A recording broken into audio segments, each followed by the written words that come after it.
today I want to start, oh my gosh, my hair is all over the place, isn't it? I want to start with doing some practice problems from 7.3 because I think those application ones are the hardest ones. So I'm just going to pull a couple from your textbook and we're going to try those, okay? So give me 1 second to write some down, okay?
Okay, so got one that you can work on while I'm pulling more.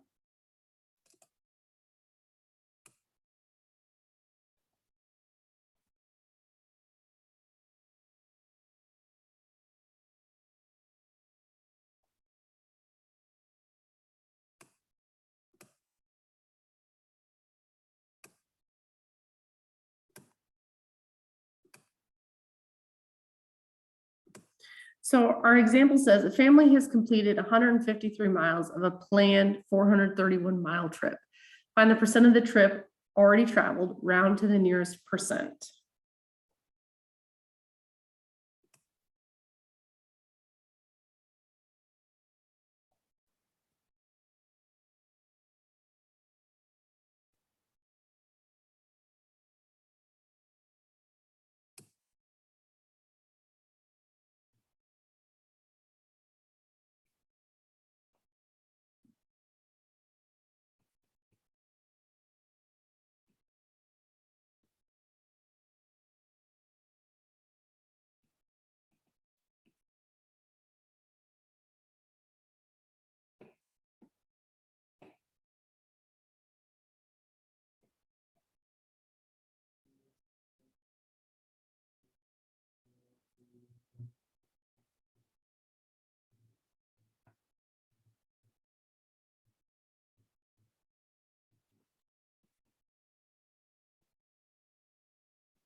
Okay, so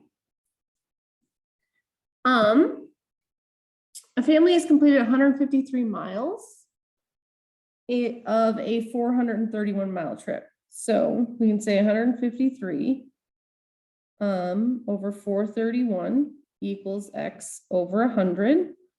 Or we can do 153 divided by 431 and then times that amount by 100, like first converting it to a decimal. So either way is going to get us there.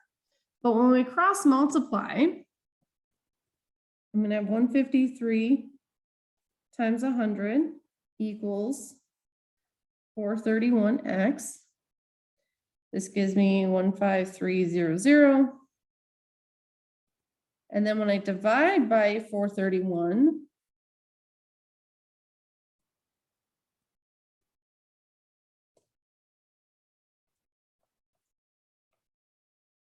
I get 35.4988391 equals X.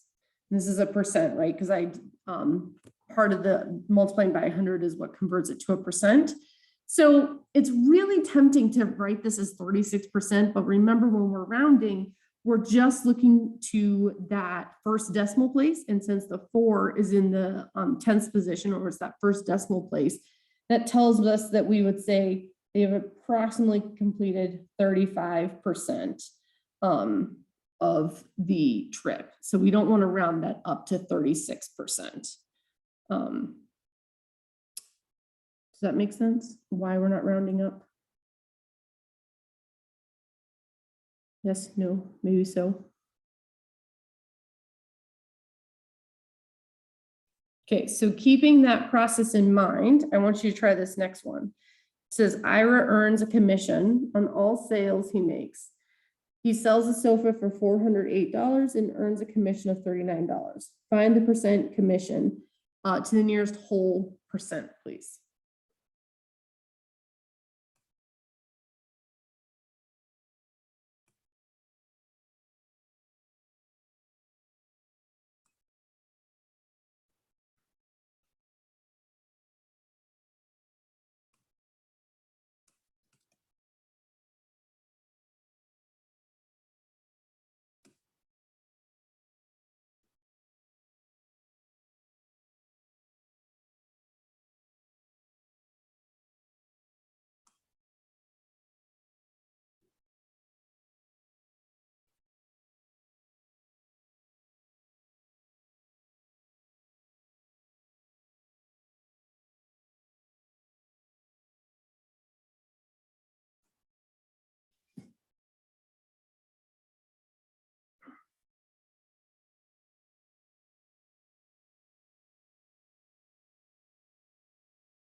So like the previous one, what we're really saying is $39 is what percent of $408.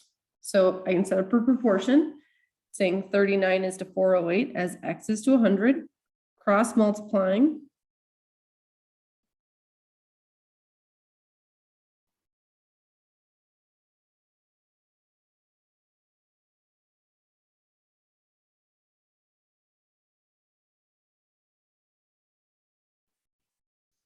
And 3,900 divided by 408 gives us 9.55883, blah, blah, blah. So we can say that it's approximately equal to 10% commission. So in the first two, I gave you two numbers and I was asking you to find the percentage. And so now our last example, I'm giving you a percent and you're going to have to find one of the first two numbers, either the part or the whole. So my example says Don earns 4.5% commission on all his sales. If the sale of a dryer earns him a $24 commission, how much did the dryer sell for?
Okay, so the 4.5%, so we have a 4.5% commission. So I'm going to put that over the 100 because the percent always goes with 100. Now the commission represents the 4.5%. So when he earns $24 commission, I'm going to put that as the numerator and the value that I don't know, which is the whole amount, as the denominator. We're then going to cross multiply.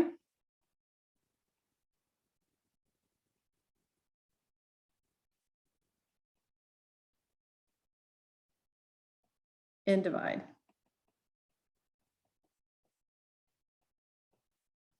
And when I do that, 2,400 divided by 4.5 gives me 533.33 3 repeating.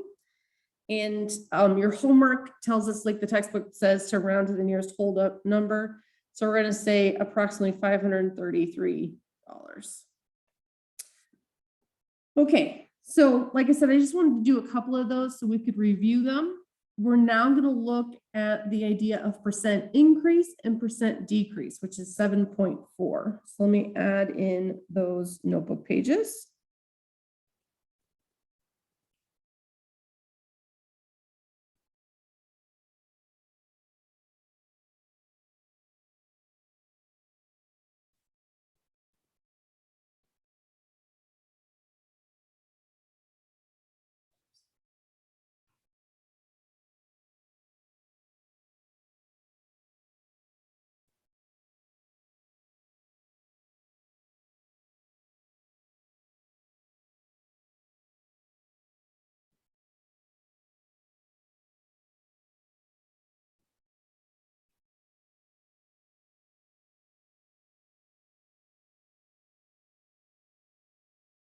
Okay, so percent increase.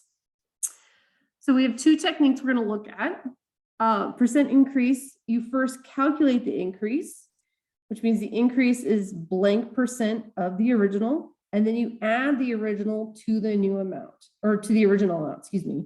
So the new amount equals the original amount plus the increase, or you can do it all as one formula, which says if the percent increase is P%, then the new amount is 100% plus P% of the original. Now you'll notice that this formula, instead of 100% plus P%, we represent that as 1 plus P, because 1 equals 100%, and therefore P% gets converted to a decimal.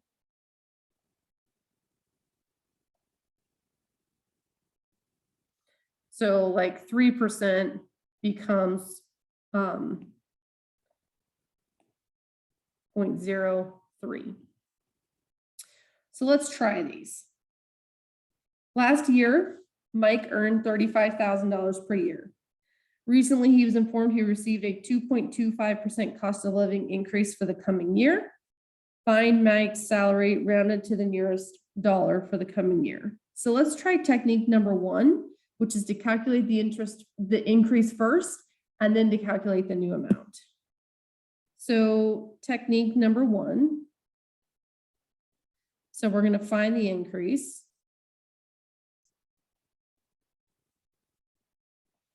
So to find the increase, we want to know what 2.25% is of 35,000. So we'll do 2.25 is to 100, as X is to 35,000. Cross multiplying.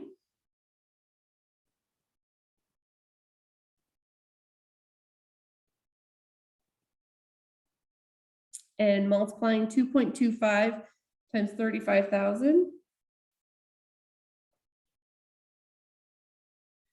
We get 78750. But remember that equals 100x, so we need to divide by 100. Dividing this by 100 makes it $787.50. So that means for his 2.25% increase, he's going to earn $787.50. That means his new salary is going to be the $3,500 plus the $787.50, giving us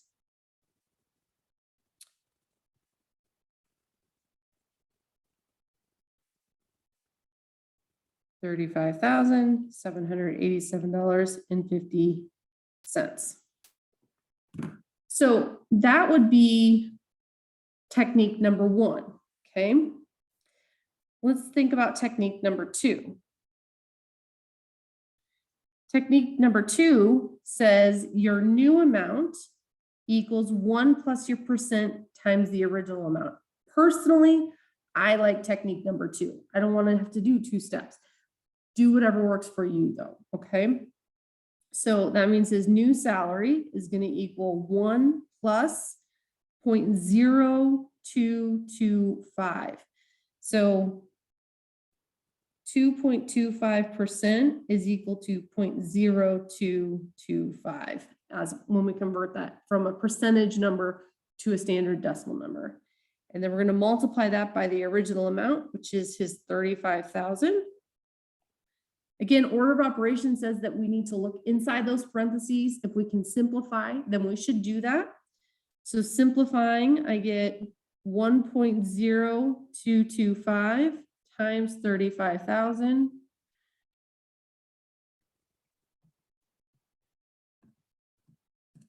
And when we multiply that together, we get that same amount of $35,787.50. So again, it doesn't matter which technique you use, you will still get the same answer. It's all about what makes the most sense to you. So number 2 says Mirabai is granted a 5.5% salary increase. If Mirabai's current salary is $3,500 per month, find Mirabai's new monthly salary rounded to the nearest dollar. So I want you to think about what we did in number 1 and try that and apply that to number 2 and send me your answer in a direct message.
So again, we're adding 5.5% onto their salary. So the original amount, actually, let's change colors so we're not confusing it with the previous example.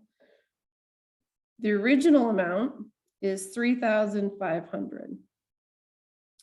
The rate is a 5.5% increase. So using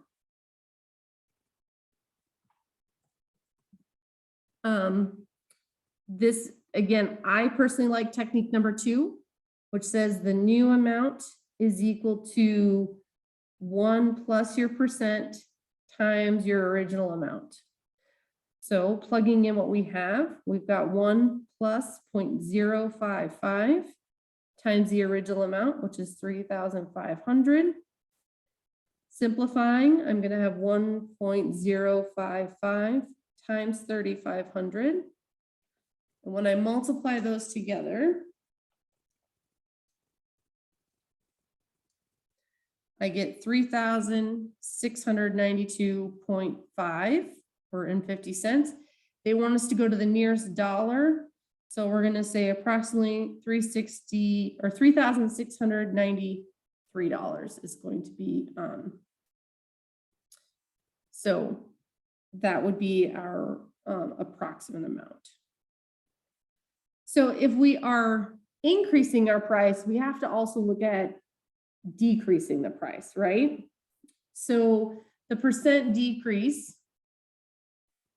says, again, we have technique number 1 and technique number 2. And so for technique number 1, same idea. We find what the decrease is, and then instead of adding it, we subtract it. So percent increase, we're adding that amount on, percent decrease, we're subtracting that amount. And then you have technique number 2, same idea, but instead of adding, you can see we're doing 1 minus P instead of 1 plus P. So a set of skis is marked at $500. A sign in the shop indicates that the skis are being discounted at 18.5%. What will be the new selling price of the skis? So I want you to try number 1. Think about what we've been doing. Think about now we're dealing with decreasing, so you're going to need to subtract and send me your answer.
Okay, so number 1 is an example of a problem that I think technique number 2 works really nicely for. So the set of skis is marked at $500. So the original price is $500. We're taking a discount of 18.5%. So we're going to convert that to 0.185. So plugging that in, the new equals 1 minus 0.185 times the original amount, which is 500. So 1 minus 0.185 is 0.815. And then times 500 gives us 407.50. And it says round to the nearest penny. And so we would go to that 1 decimal or to the 2 decimal places of having the 50 cents. So again, number 1, technique number 2 works really well for. And then we look at number 2, and I actually like technique number 1 for this one, and I'm going to explain why. So number 2 says, due to recent plant closures, Millville falls on hard times and its population decreases from 8,494 to 6,690 in the space of 1 year. So the old is 8,494. The new is 6,609. What is the percent decrease rounded to the nearest percent? So like I said, I really like number 1, or technique number 1, excuse me. So why do I like that? Well, technique number 1 says that you can find the decrease by subtracting the decrease, excuse me, you can find the new amount by subtracting the decrease from the original amount. So that means if we find the decrease,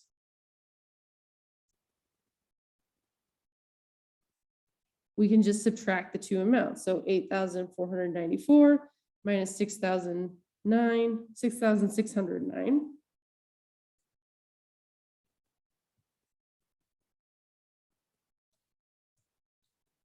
Giving us a difference of 1,885. Now the percent is found by saying the decrease is blank percent of the original. So the decrease represents blank percent times the old amount. And so if we plug in our amounts,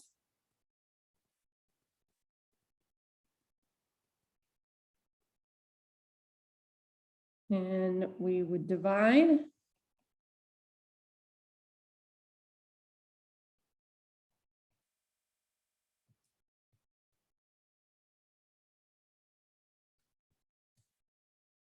We get 0.2218 is approximately equal to P. And again, they're going to want you to round this to the nearest whole percent. So moving our decimal place 2 times, I get 22.18% or 22% is the approximate decrease. If we use technique number 2 to solve this problem, and we could, don't get me wrong. So let me show you what happens if we use technique number 2 for number 2, right? That's not confusing enough, is it? So we've got the old equals 1 minus your percent times, oops, I'm flipping those backwards. Sorry about that. The old's over here, the new's over here. So if we plug these values in,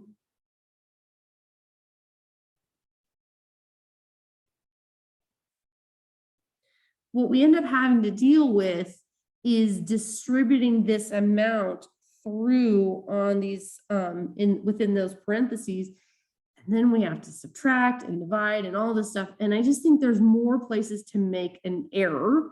And therefore, I really like using this technique more that I showed the first time, right? So you first find the difference, and then you find the percent of the original value, and that's going to give you your percent decrease. So number 2 is a little complicated. So what questions do we have about that one?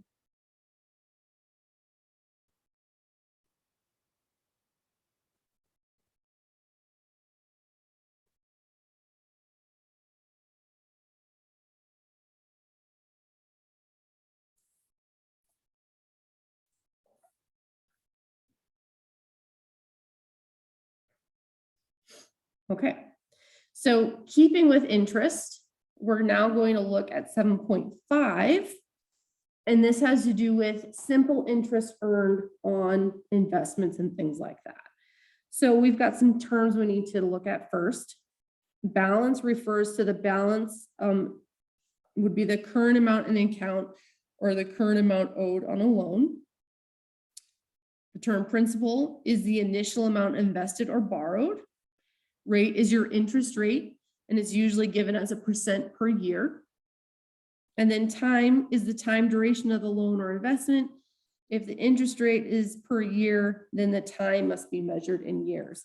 And this one's really important because some of your problems are going to talk about an interest rate and time per year, but then, sorry, your interest rate per year, but then the time they give you is in months.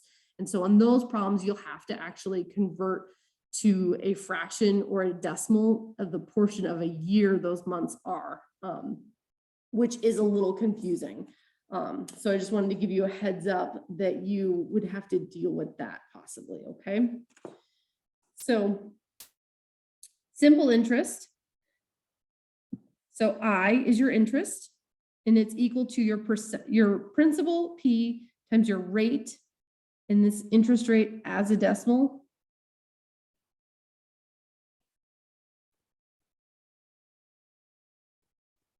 And then your time, T. And then if you're calculating your balance, it's going to be the principal plus the interest. So if you want to find the balance in the account, you can do these all at once. It's kind of like those % increase problems. So first we found the increase, that's the interest. You add it on to the principal, and then you get your new balance. So you can do it all as one formula. And that's what we have in the bottom box, where it says if interest is applied, then the balance is given by the formula A equals P times 1 plus RT inside the parentheses. So again, A is your account balance, P is your principal or your initial investment, R is your interest rate, and T is the duration of your of the loan or investment. So number 1 says how much simple interest is earned if $2,500 is invested at 5% per year for 6 years. So we just want to know I, and remember I is equal to P times R times T. So for us, P is going to be 2,500. R is 5%, which we will put in as 0.05, and T is 6 years. So go ahead and calculate I and let me know what you get.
So if we put these in, we have I equals, and then we do 2,500 times 0.05 times 6. And when I multiply these all together, we get $750 is what the interest is earned.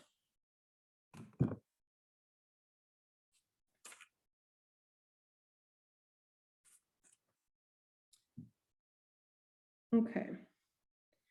So number 2 says a business owner borrows $3,200 for 4 months at 9% per year. At the end of the 4-month loan period, how much interest is owed? So this is one of those ones where I was saying we may end up dealing with problems that have time for our interest rate in year, but our time limit is in months. So again, we just want to find how much interest is owed. So I equals P times R times T. The principal is 3,200.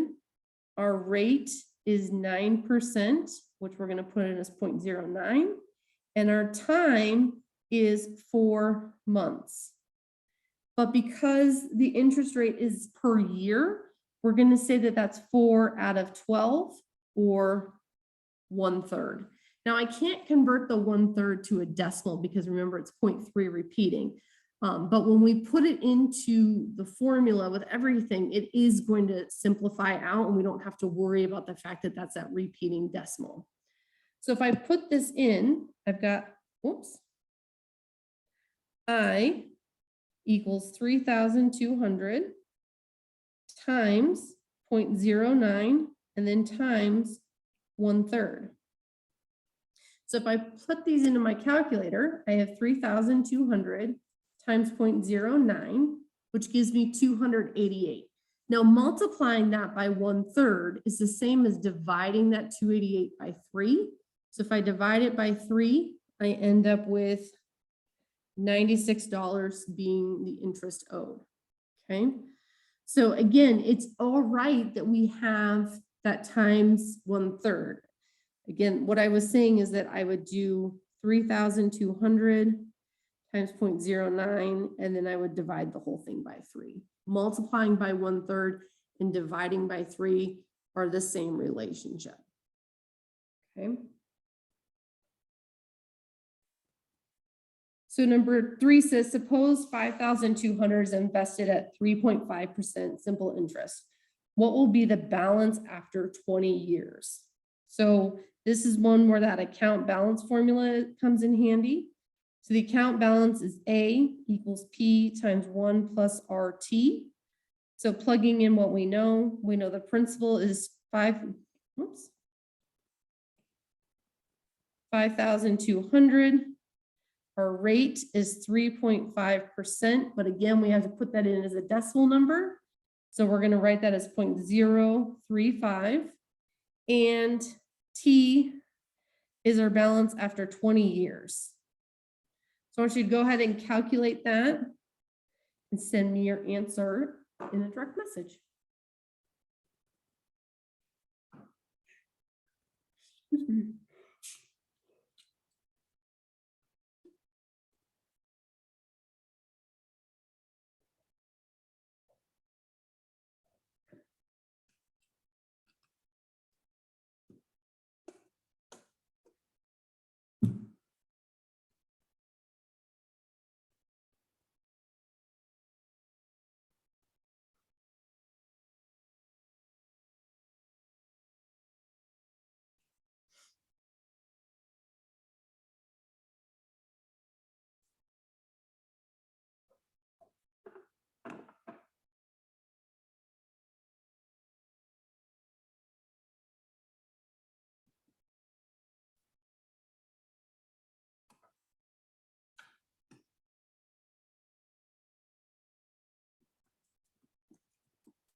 So if we plug in what we have, we're going to plug in 5,200 for our principal. And then it's 1 plus our rate, 0.035, times the time period of 20 years. Now, order of operation says that we need to do that multiplication first. So simplifying, again, what we're finding is the entire account balance, not just the interest. So we're going to do 0.035 times 20, which gives us 0.7. So simplifying, 5,200 times 1 plus 0.7, again, continuing to simplify, 5,200 times 1.7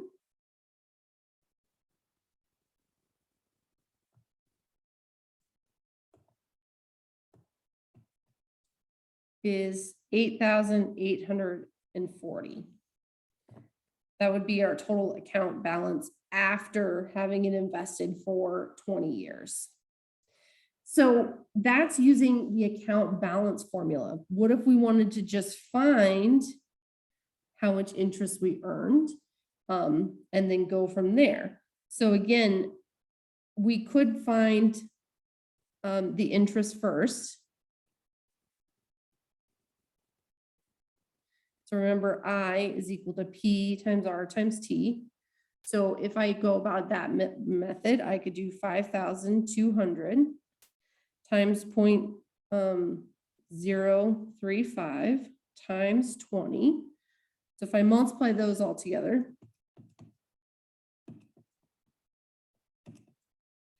that's going to give me 3,640. But to find the account balance, I have to add the initial investment plus your interest. So my initial investment is 5,200 plus the interest, which is 3,640. And when I combine those, I get 8,840. So we can use the account balance formula, which is that A equals P times 1 plus RT, or we can use the alternative method that I have written there in blue, which says first, find the interest, then add it to the original amount to find the total account balance.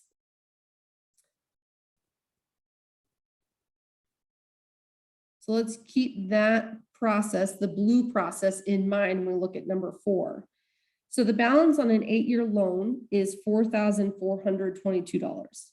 If the principal borrowed is $3,300, what was the simple interest rate as a percent? I think for a problem like this, the method I used, written in blue there, is an easier method here. So what that means is first, find the interest.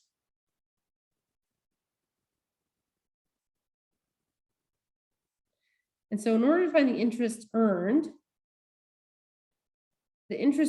is the new minus the old, meaning our new balance is 4,422. Our original balance is 3,300, giving us a difference of 1,120. Then second, find the interest as a percent. And so finding the interest as a percent, we put the interest over the old amount or the starting amount, and that's going to be X over 100 because we're finding our percentage value. So we're going to take our 1,120 and we're going to put it over the original amount, which is 3,300, and that's going to equal X over 100. And I want you to solve for X. And you don't have to round your answer.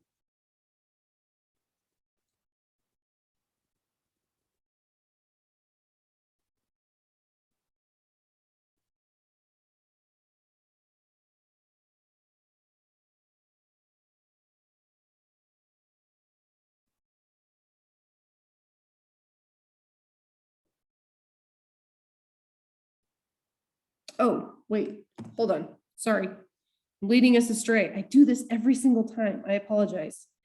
I'm forgetting that this interest rate has to do with time per year. And so if it had just been invested for 1 year, the method that we did would make sense, it would apply. And so Annika, 33% would be the correct answer. But I'm forgetting that this is over an 8-year period. And so we need to use this formula here, meaning our interest, 1,120, is equal to our principal, 3,300, times our rate, times our time of 8 years. I do this every time. I always forget that we have to remember that it's over 8 years and not just 1 year.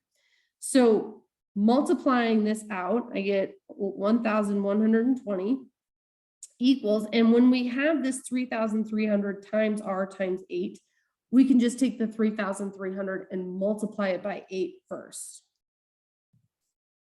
Because remember, with multiplication, order doesn't matter. And so this is going to give us 26,400 times r, dividing both sides by 26,400.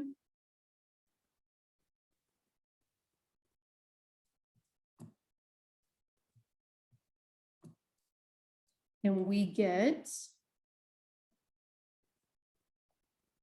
r equals 0.0424, and it's 424242. And we're going to round that. Oh, shoot. I am all over the place. I made one more mistake and we didn't catch it. What happens when you subtract those two numbers, 4,422 and 3,300? It's 1,122. Oh man, I'm in rare form today, guys. It's so easy to make a mistake like that, right? And that's why it's so important that when you're doing your quizzes and tests, you show me all your work so I can see something like that and say, oh, it was just a baby mistake. And so that is going to impact our rate though. So we're taking 1,122 and divide it by 26,400, giving us 0.0425 or 4.25%. So the reason why we couldn't just do it as that original method I set up is because we're investing this for 8 years. And so we have to take that 8 years into account. And so that's why we had to use this formula right here. So remember, this formula right here represent interest equals the principal times the rate times time. And then what we were solving for was that rate. So that's a complicated one. What questions do you have about that one? Because again, I'm sorry, I led us astray at first.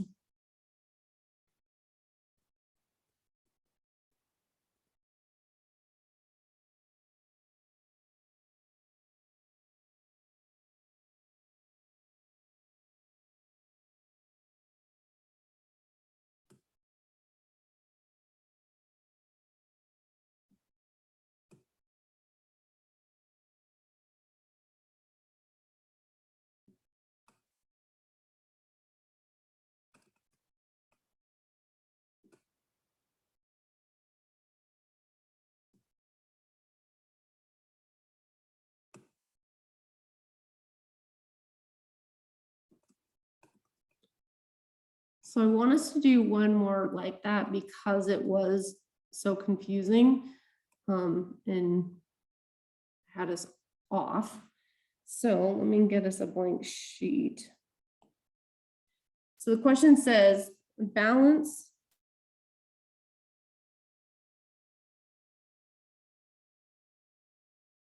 on a 2-year loan is $9,589. If the principal borrowed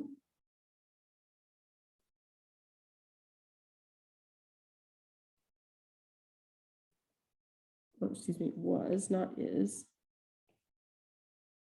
was 8,600, what was the simple interest rate? So let me know if you need to see the example that we just did. But go ahead and solve that one, okay?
Okay, so again, let's first find how much interest we earn. So the interest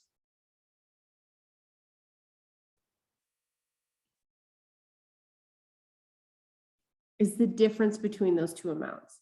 So we take 9,589 and we subtract 8,600.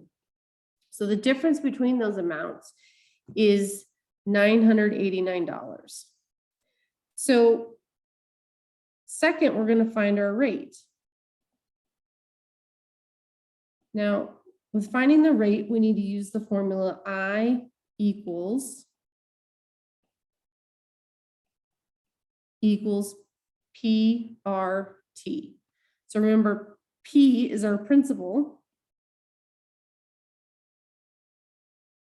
And in this case, our principal was $8,600 because that's how much we were borrowing. Our T equals time.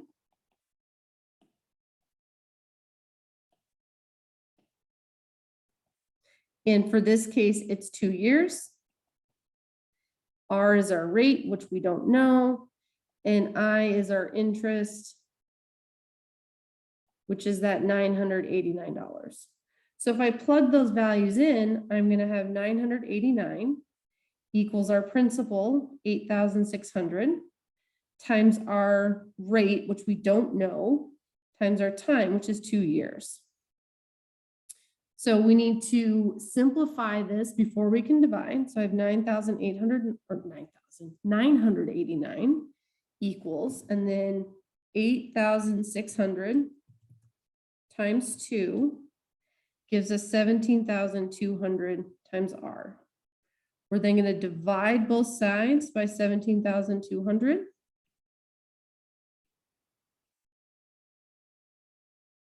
So 989 divided by 17,200 gives us 0.0575. And again, we have to report our interest rate as a percentage number. So in order to do that, we need to move our decimal point 2 times, giving us 5.75%. So unfortunately, because of the fact that we're dealing with interest, which is based upon a percent, we can't just take our interest earned and divide that by 2. That's not how it works because it's a percent on the original amount. And so that's why we have to go through this process of multiplying it by 2, then dividing the interest by that amount, and then converting it to a percentage number. Okay. All right. So I want you to try those over the weekend. So we've got 4.5 and 4.4 and 4.5 that we went over today. So the homework for, not 4.5, what am I saying? My brain is all over the place. I am so sorry, you guys. 7.4 and 7.5. God, if we were back in chapter 4, that'd be terrifying because we were in week 3 or 13. So on Monday, you have homework for 7.1 through 7.5 due. Yesterday was test 4, so I'm going to get to grading those tomorrow, okay? So I can get those grades uploaded for you. And then next week on Tuesday, you have quiz 8, which is over that 7.1 through 7.5. So literally everything we did this week is due on Monday. Then you have a quiz over all of that material on Tuesday. And then next week, we're doing chapter 8, and then we're done. Then it's review, and then finals week, which is crazy. I can't even think about that. So